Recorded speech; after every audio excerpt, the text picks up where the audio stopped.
ఓం శ్రీ మాత్రే నమః. అష్టాదశ శక్తిపీఠాలు. అష్ట అంటే 8, దశ అంటే 10, మొత్తం 18 అని అర్థం.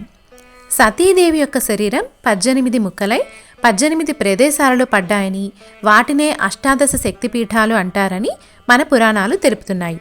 ఈ శక్తిపీఠాలు భారతదేశంతో సహా శ్రీలంక, పాకిస్తాన్, నేపాల్ వంటి 3 దేశాల్లో కూడా ఉన్నాయి. వాటి గురించి తెలుసుకునే ముందు అసలు అవి ఎలా ఏర్పడ్డాయి అనేది క్లుప్తంగా తెలుసుకుందాం. ఒకప్పుడు సతీదేవి తండ్రి అయిన దక్ష ప్రజాపతి బృహస్పతి యాగం చేయాలనుకొని అందర్నీ ఆహ్వానిస్తాడు. కానీ తనకు నచ్చని శివుడిని పెళ్లి చేసుకుందనే కోపంతో కుమార్తె సతీదేవిని, అల్లుడు శివుడిని పిలవడు. అయితే తండ్రి యాగం చేస్తున్నాడని తెలిసి పుట్టింటి వాళ్ళు ప్రత్యేకంగా పిలవాలా ఏంటి అనే ఆలోచనతో ప్రమథగణాలను వెంటబెట్టుకుని యాగానికి వెళ్లిన సతీదేవి అవమానానికి గురవుతుంది. తండ్రి చేస్తున్న శివనిందని సహించలేక యాగాగ్నిలో దూకి ప్రాణం తీసుకుంటుంది.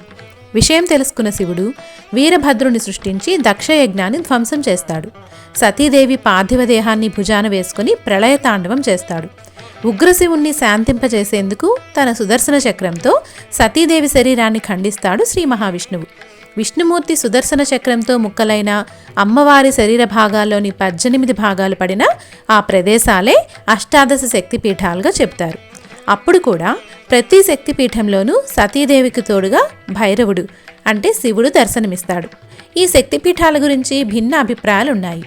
అయితే ఒక వివరణ ప్రకారం అష్టాదశ శక్తిపీఠాలు ఏవి అనే విషయానికి ప్రామాణికంగా చెప్పిన శ్లోకం ఇదే.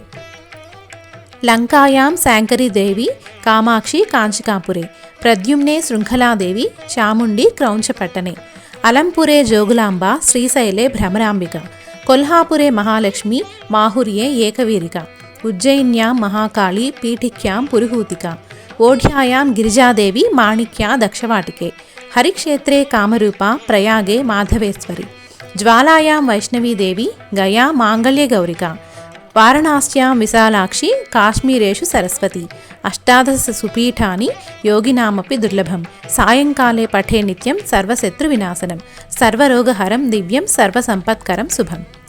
ఇది ఆదిశంకరాచార్యులు రచించిన అష్టాదశ శక్తిపీఠ స్తోత్రం. ఆదిశంకరులు ఈ 18 క్షేత్రాలను దర్శించి శ్రీచక్ర ప్రతిష్ఠ చేశారని చెబుతారు.